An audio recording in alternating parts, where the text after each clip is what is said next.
Assalamualaikum warahmatullahi ta'ala wabarakatuh. Bismillahirrahmanirrahim. Alhamdulillahi rabbil alamin. Wassalatu wassalamu ala asyrafil anbiya'i wal mursalin Sayyidina wa maulana Muhammadin wa ala alihi wa sahbihi ajma'in, amma ba'du. Faqala al-muallif rahimahullahu ta'ala wa nafa'ana bihi wa bi barakati ulumihi fid dharain, amin.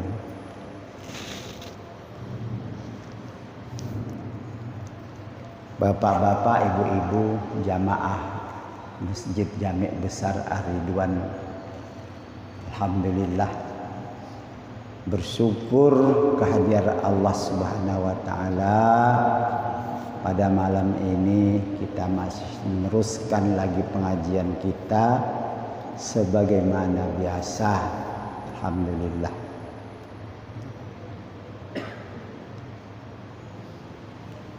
Tema kita pada malam ini ialah sabda Rasulullah sallallahu alaihi wasallam. Katanya begini, Aisyah radhiyallahu anha, qala Rasulullah sallallahu alaihi wasallam, kullu ummati yadkhulunal jannah. Itu hadis Nabi. Semua umatku, alhamdulillah ya Pak ya, kita ini umat Nabi Muhammad. Yang dinamakan umat Nabi Muhammad itu ada dua. Sahabat, yang namakan sahabat ialah orang yang bertemu dengan baginda Rasul ketika itu Rasul masih hidup, yang pada ketika itu jumlah sahabat itu ada 114.000 orang. Luar biasa, 114.000 orang. Itulah murid-murid Rasulullah. Bayangkan Pak, kalau 114.000 pada masa itu luar biasa Pak.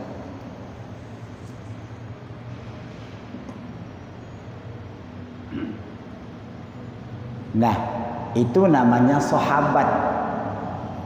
Dan sahabat ini semuanya orang-orang yang dijamin masuk surga. Nah, kemudian di bawah sahabat itu namanya tabi. Tabi yang berguru kepada sahabat, tabi. Nah, kemudian yang berguru kepada tabi'in. Kemudian tabi'in putus. Ke zaman kita ini namanya umat Nabi Muhammad. Kita ini umatnya. Orang yang beriman kepada baginda Rasulullah, orang yang mengucapkan asyhadu alla ilaha illallah wa asyhadu anna muhammadar rasulullah di dalam setiap sholatnya. Nah, jadi yang dikatakan Nabi itu kullu ummati yadkhulunal jannah, semua umatku ini yang mengucapkan syahadat kepada Rasulullah sallallahu alaihi wasallam, yadkhulunal jannah, masuk surga, illa man aba, kecuali orang enggak mau. Ternyata ada juga orang yang tidak mau masuk surga. Masya Allah, bagaimana orang ini ya? Padahal kita hidup ini perjuangannya dua. Dalam hidup ini Pak, sampai kita mati, dua saja perjuangannya. Sesuai dengan doa, hasanah fid dunia, hasanah fid dunia, hidup baik di dalam dunia, bisa beribadah kepada Allah Subhanahu wa taala, itu sudah hasanah di dunia. Allah mudahkan beribadah kepada Allah. Nah, ketika orang ini dimudahkan di dalam dunia ini untuk mengikut ajaran agama ini, alhamdulillah. Kemudian satu lagi hasanah fil akhirat.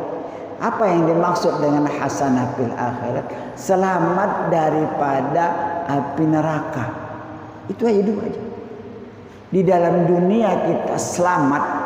Artinya selamat itu kita tetap melaksanakan perintah-perintah Allah dan Rasulnya. Dan nanti selamat di akhirat, bebas daripada api neraka. Allahu Akbar. Itu sangat luar biasa. Neraka itu, neraka yang namanya sifat neraka itu, kalau orang dijatuhkan dari, kan neraka itu jurang,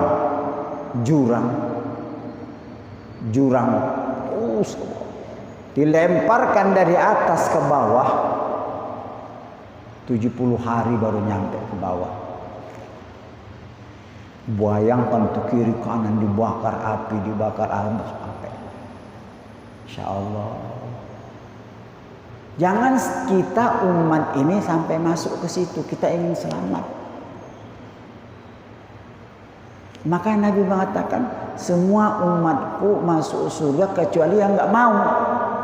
Kalau nggak mau masuk surga berarti neraka. Nauzubillah min zalik. Mudah kok. Bagaimana supaya kita selamat daripada neraka ini? Ya patuhi baginda Rasul. Laksanakan sholat. Kan Nabi perintahkan, ma amartukum faf'alu mastata'tum. Apa-apa saja yang kuperintahkan kepada kamu, lakukanlah semampumu. Semampumu. Apa yang dikatakan Nabi kepada kita, kita lakukan semampunya. Gitu. Salat 5 waktu itu sudah tidak bisa ditawar-tawar lagi. Tapi semampunya. Kan ada orang sunat qabliyah, ba'diyah, tahajud malam, salat tasbih, salat istigharah, salat segala macam. Nah, kalau tidak mampu itu nggak usah. Kalau mampu lakukan. Kamu hanya mampu sholat fardu saja, ya udah. Kan datang seorang sahabat bertemu dengan Rasulullah Sallallahu Alaihi Wasallam. Ya Rasulullah, kata dia, ngadap sama Nabi, jujur, saya tidak menambah-nambah kewajiban yang diwajibkan Allah kepada saya,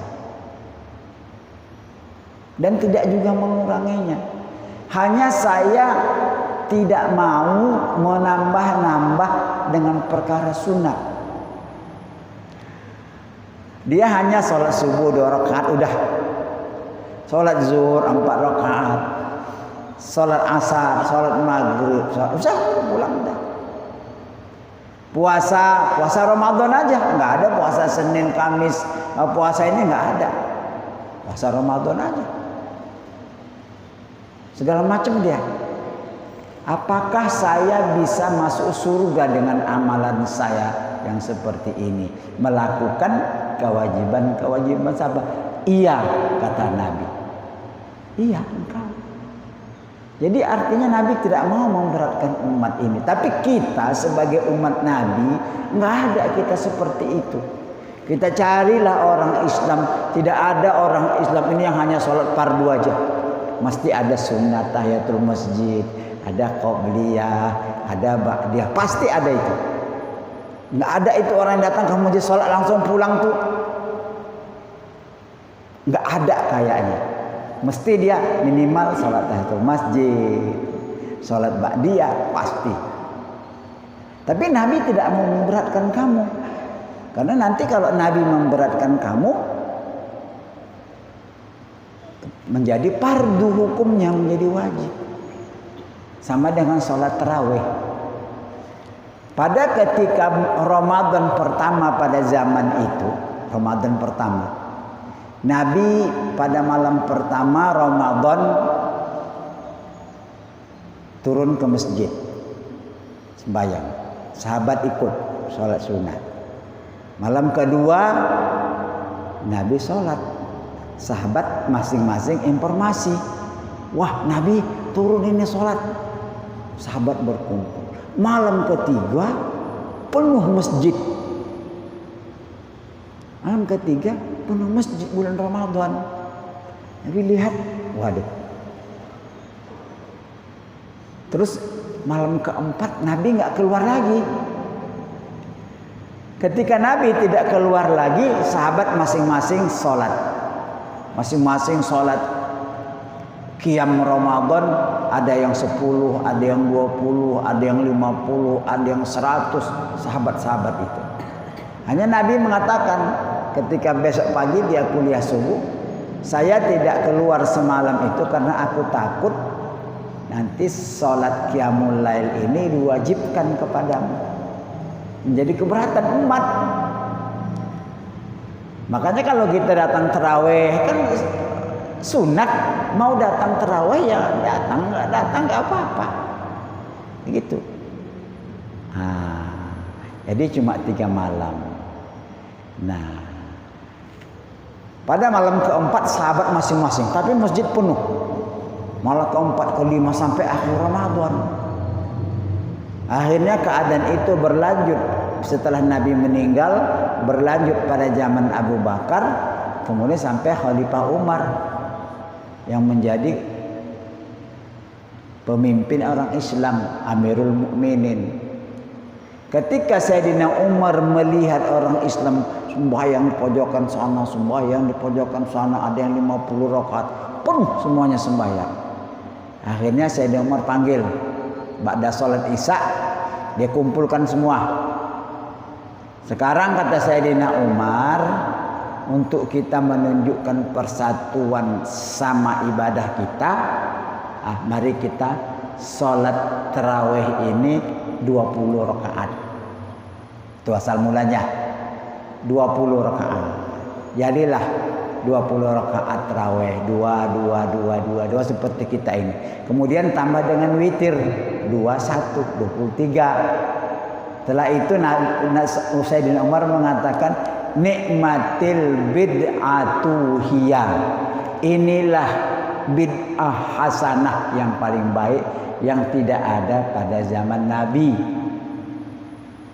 Kenapa Sayyidina Umar berani melakukan sholat tarawih sampai 23 rakaat padahal Nabi tidak ajarkan? Gimana itu? Karena ada jaminan dari Nabi. Jaminan dari Nabi itu seperti hadis kita yang telah lalu itu, addu alaih bin nawajis, peganglah ajaranku ini dengan gigi gerahammu, dan wa sunnatil khulafa'ir rasyidin. Tuh. Jadi kamu pegang sunnahku dan sunnatil khulafa'ir rasyidin. Siapa saja khulafa'ir rasyidin, Abu Bakar, Umar, Utsman, Ali mengajarkan agama ini dijamin oleh Rasulullah. Hanya begitu Umar. Jadi ada orang mengatakan kok Sayyidina Umar membuat tarawih yang tidak diajarkan oleh Nabi. Itu artinya jaminan Nabi tentang amalan para sahabat. Gitu. Kadang orang selalu mengatakan kalau tidak dilakukan oleh Nabi, wah nggak boleh kita lakukan. Wah susah juga kalau seperti itu. Nggak seperti itu diakui oleh Nabi. Coba Pak, azan, Nabi pernah azan nggak? Nabi azan, pernah azan nggak Nabi? Nggak pernah azan Nabi. Yang azan Bilal. Artinya kalau Nabi tidak azan berarti kita nggak boleh dong melakukannya menurut paham mereka itu. Karena tidak dilakukan oleh Nabi, bid'ah, sesat. Nabi ngajak. Nah, makanya ada hadis takriri, pengakuan Nabi. Ketika Sayyidina Bilal azan, bagaimana cara mengumpulkan orang azan? Diakui oleh Nabi. Itulah azan yang benar. Diakui oleh Nabi. Tuh. Tidak semuanya harus dicontohkan Nabi. Jadi amalan-amalan kita ahli sunnah wal jamaah ini yang dilakukan oleh Nabi, yang diakui oleh Nabi, gitu. Gitu. Jadi yang dikatakan oleh Nabi, yang lakukan oleh Nabi, yang diakui oleh baginda Rasul. Inilah sekarang amal-amalan kita ini. Makanya kawan-kawan kita itu terkadang nyalain kita. Nyalain. Tahlil tidak boleh karena Nabi enggak pernah tahlil. Katanya sholat, sesudah sholat berjamaah begini nggak ada wirid-wirid, langsung aja bubar. Padahal ada ayat Al-Quran yang memerintahkan sholat. Bapak begini nih yang tahlil ini. Tahlil itu yang dimaksud dengan tahlil. Apa salahnya sekalimat La ilaha illallah, la ilaha illallah. Kita baca tahlil, nggak ada yang salah kalimatnya, Al-Quran semuanya. Tapi yang dimaksud dengan tahlil itu ihda'us sawab, menghadiahkan pahala. Menghadiahkan pahala, Pak. Luar biasa. Menghadiahkan pahala bagi siapa? Baik kepada orang hidup ataupun kepada orang yang meninggal.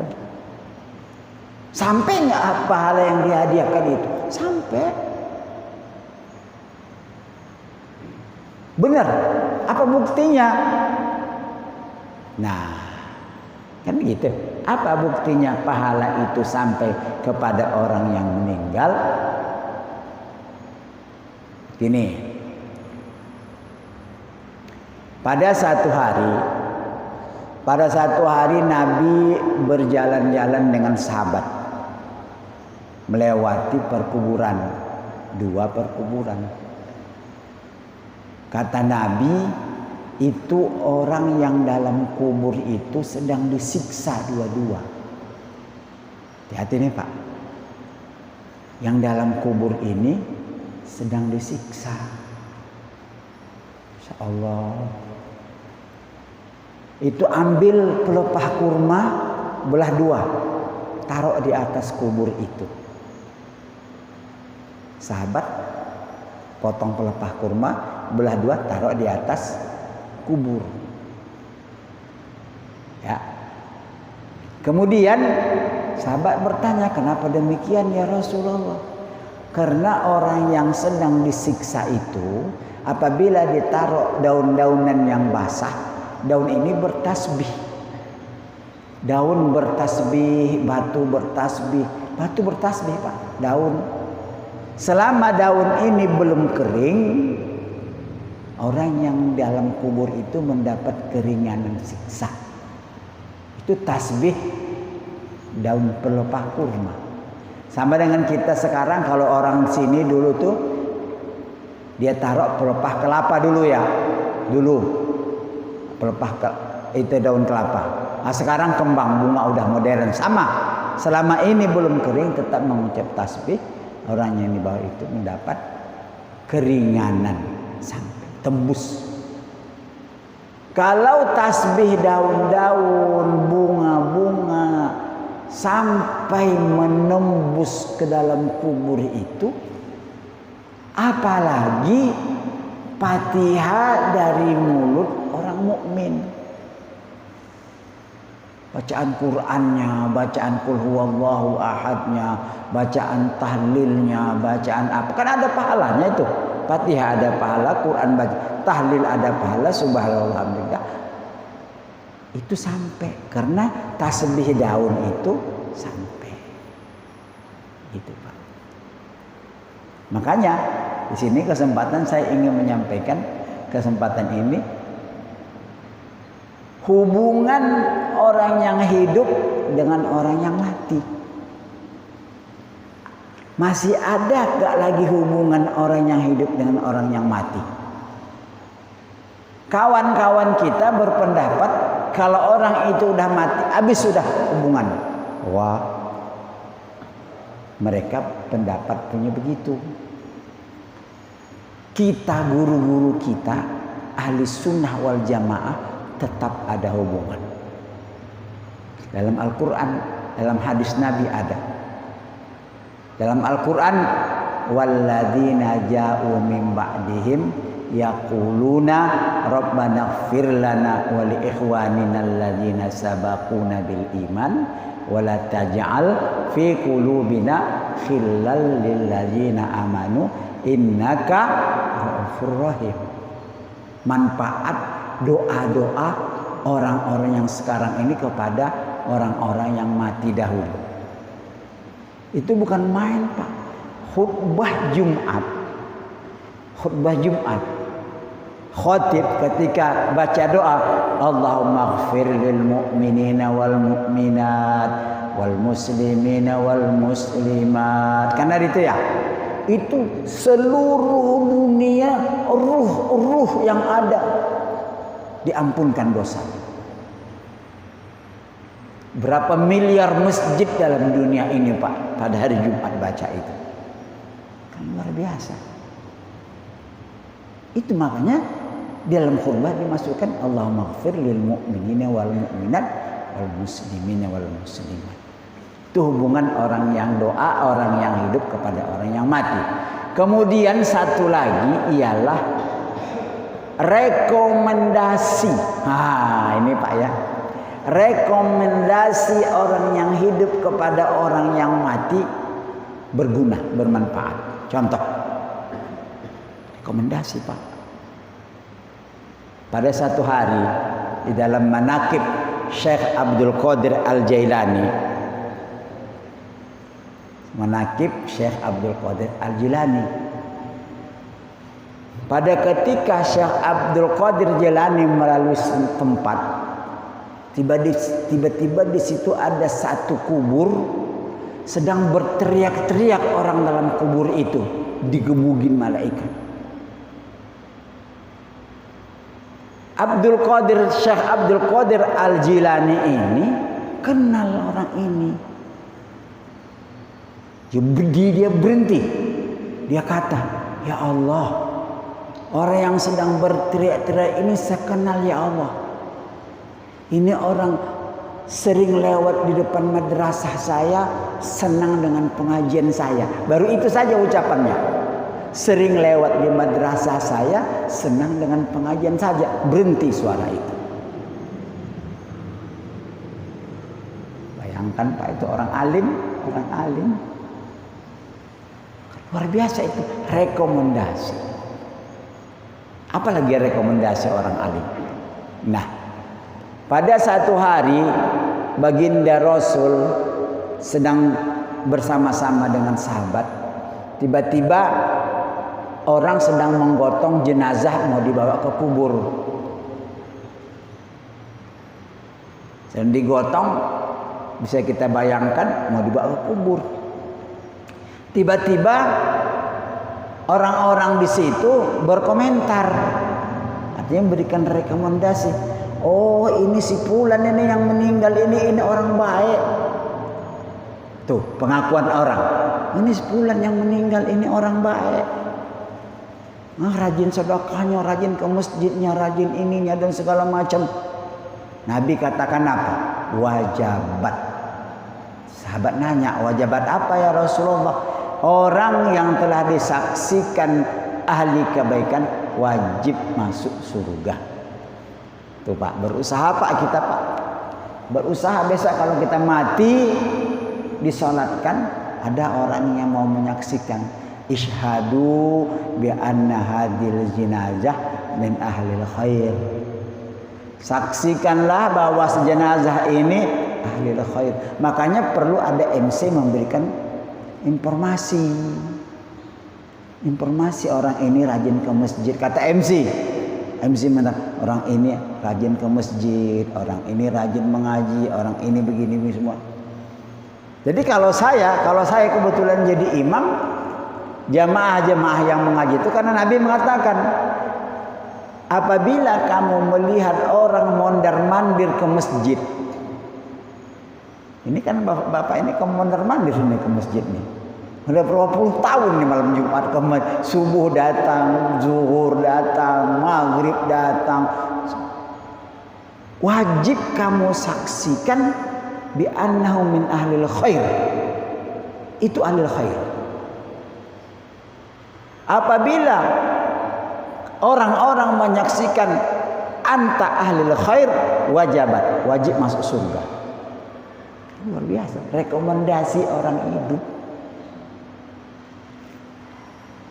Tapi selama pengalaman kita sholat di Masjid Ar-Ridwan ini, tidak semuanya Pak. Tidak semuanya ya, pengalaman saya itu keliling-keliling sholat jadi imam itu. Tidak semuanya. Tidak semuanya orang mau menyaksikan. Nggak tahu saya. Tidak semuanya MC mau mengatakan, ini kalau umpamanya ini ibu ini rajin mengaji, ini majelis ta'lim, ini apa segala macam ya, ini ahli soda. Ceritakan semuanya yang kamu ketahui kebaikan-kebaikannya supaya disaksikan oleh orang banyak. Jangan main diam-diam aja. Tuh, wajib masuk surga. Luar biasa. Jadi banyak. Satu lagi Pak. Satu lagi yang sangat membantu bagi orang yang meninggal. Tadi yang paling penting itu kesaksian Pak ya. Bapak-bapak ini, kalau ada ibu-ibu ya, perlu diumumkan, MC mengumumkan bahwa ini adalah aktif pengajian, aktif sholat. Itu wajib itu. Karena Nabi yang mengatakan, kalau kamu melihat orang itu mondar-mandir di masjid, mondar-mandir pergi pengajian, ishadu bi annahu min al-khair. Kalau MC tidak mengatakan begitu, salah. Kalau saya tetap katakan ishadu bi anna, saksikanlah ini al-khair. Apabila ini al-khair, wajib, kata Nabi, wajib dia masuk surga. Antum syuhada Allah fil ardi. Kamu saksi Allah di muka bumi. Jadi kalau ada kawan-kawan kita yang ngaji itu, informasikan. Kalau saya tetap isyhadu bi anna min al-khair, al-khair. Insyaallah. Itu rekomendasi orang yang hidup kepada orang yang mati. Satu lagi yang luar biasa, Pak. Satu lagi, bapak-bapak ini, kita ini semuanya kan orang yang sering ngantar jenazah ke kubur. Ya kan? Orang ngantar jenazah ke kubur. Bagaimana sikap kita? Jangan lupa salam. Ya, orang sini saya tahu rajin kalau Jumat pagi dia pergi ke Bayur, pergi ke perkuburan mana, pergi kemana. Tapi bapak-bapak ini ketika masuk di kawasan perkuburan itu jangan cuma salam.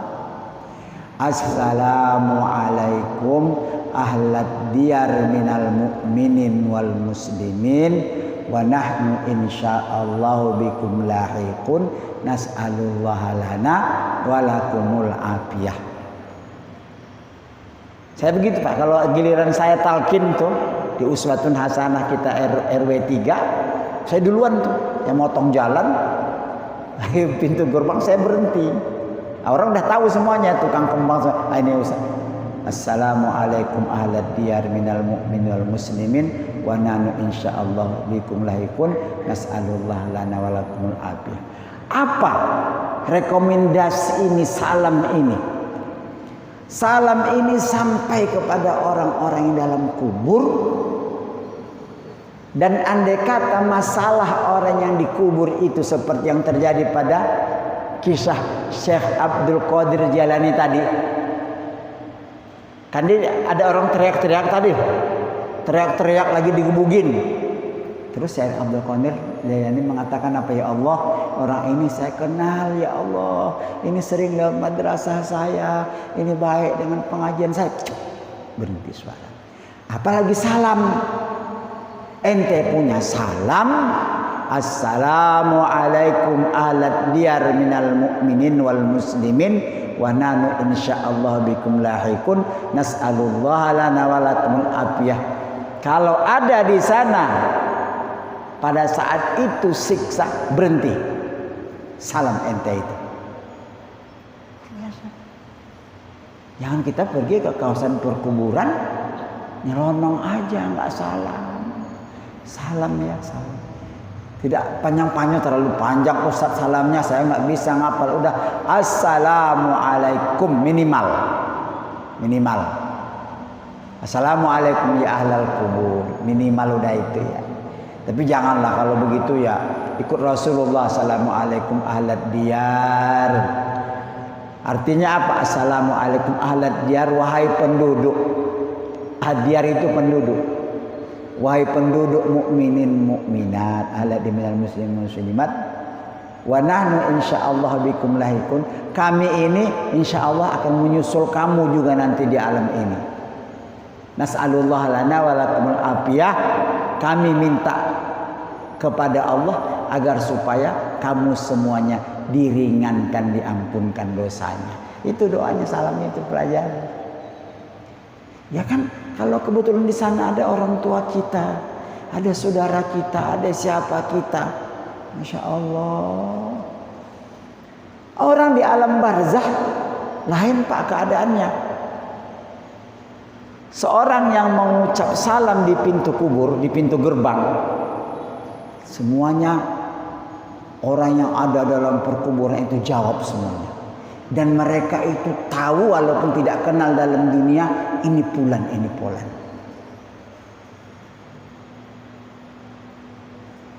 Apalagi ente ahli Quran, ente ahli ngaji, itu luar biasa. Sedangkan orang biasa aja dijawab salamnya. Dan pada ketika selama kita ada di situ, semuanya berhenti siksa-siksa malaikat itu. Allahu Akbar. Kan untung kita itu, masya Allah.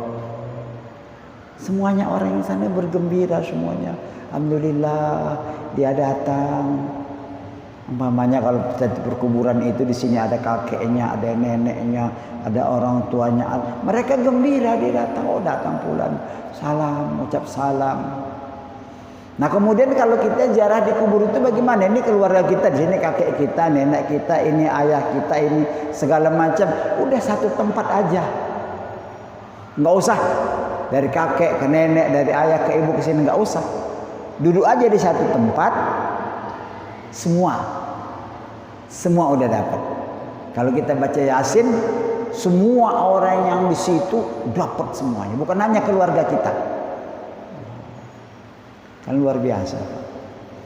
Itu pemandangan itu di perkuburan Bayur itu luar biasa. Kalau pagi subuh itu pada Jumat itu, aduh, kan main orang ziarah di situ. Untung orang di situ. Lain lagi Pak. Perkuburan Bayur ini agak istimewa dia. Pohonnya besar-besar. Kan tadi Nabi mengatakan pelepah kurma ini sebelum kering kan ngucap tasbih. Itu satu pohon sebesar ini Pak, berapa miliar dia punya daun itu. Berapa miliar. Semuanya bertasbih. Semuanya daun-daun yang miliar itu bertasbih semuanya. Itu kelebihan perkuburan Bayur.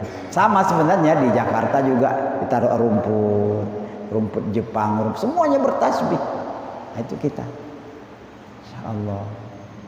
Itu di Indonesia begitu. Kalau negeri Arab nggak ada, semuanya batu, pasir semuanya.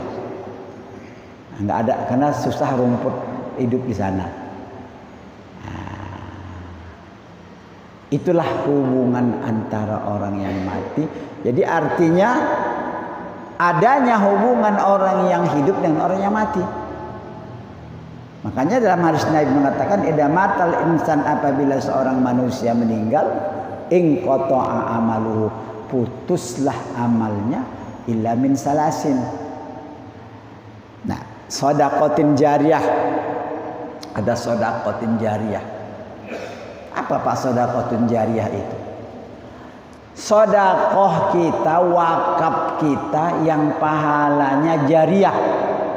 Jariyah itu mengalir kayak air. Mengalir kayak ini nih masjid ini. Orang-orang yang berwakaf tadi di sini, ada wakaf tenaga, ada wakaf uang, ada wakaf cat, ada wakaf macam-macam. Andai kata mereka udah meninggal, mengalir pahalanya. Apalagi kalau kita pakai ngaji, kita pakai Jumatan, luar biasa, dapat semua. Itu namanya shadaqatun jariyah. Quran Pak taruh di situ, Quran dibaca orang, yang membaca dapat pahala, kita yang ngasih Quran itu mengalir pahalanya. Itu namanya jariyah, mengalir seperti air. Yang paling besar jariyahnya itu jalan. Tidak tahu tadi itu wakaf siapa, itu jalan itu Allahu Akbar. Jalan semua ini semua aja, baik yang jalan kecil, jalan besar, jalan raya. Itu kan tadinya wakaf orang Betawi, orang sini semuanya itu tadi tanahnya. Itu luar biasa itu. Yang lewat di atas jalan itu orang yang ibadah dengan orang yang tidak ibadah, orang yang fasik sama, semuanya mengalir pahalanya. Asal saja orang lewat di atas tanah itu biasa apa? Luar biasa ya. Alhamdulillah ya bagi yang tadi ini ikut bangun masjid.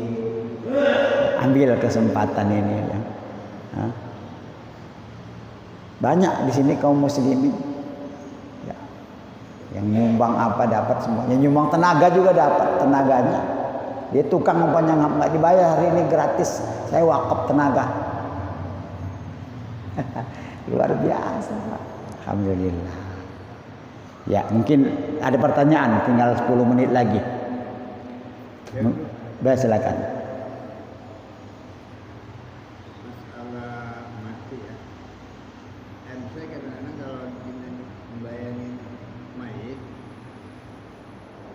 Ini berkata, siapa yang bertanggung jawab kalau jenazah ini punya utang?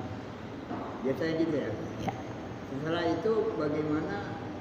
Kadang-kadang ya bukan kadang-kadang, barangkali ya apa namanya anaknya atau suaminya tidak menyelesaikan terus sampai terus gitu.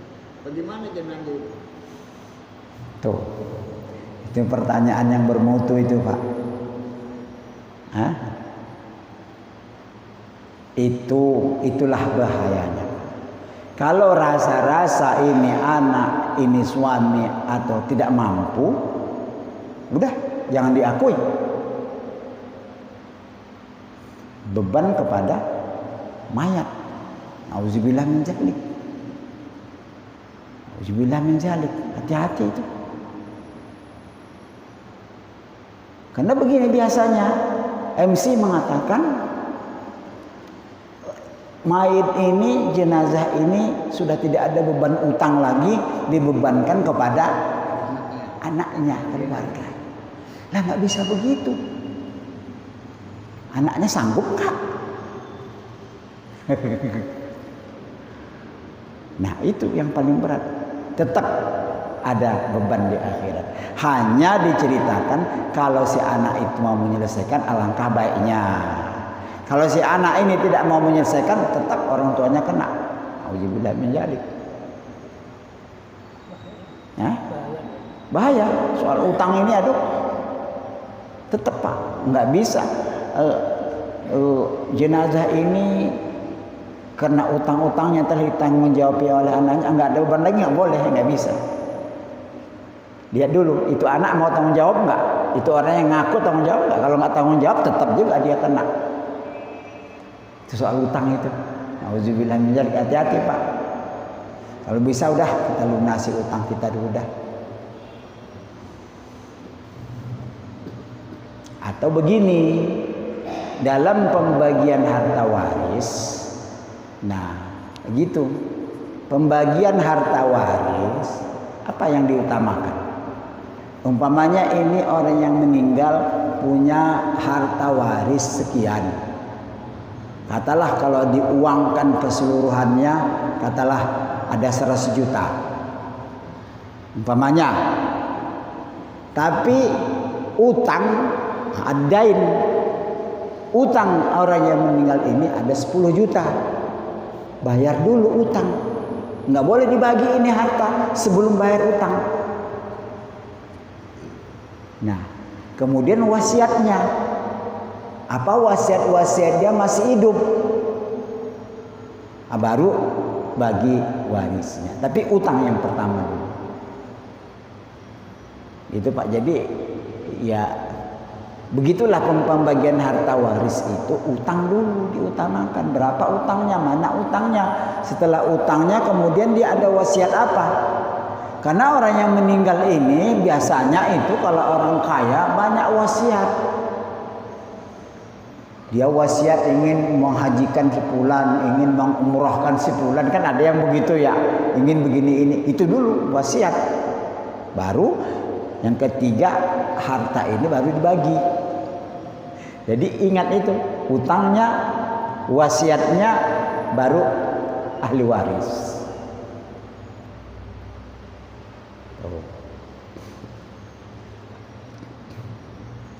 Wasiat orang tua, hanya wasiat ini bapak-bapak perlu tahu. Ada wasiat yang mengikat, ada yang tidak mengikat. Kalau hanya sekedar wasiat, namanya gini ya, wahai anaknya masih Muhammad, wahai Muhammad, nanti kalau saya mati, saya berwasiat untuk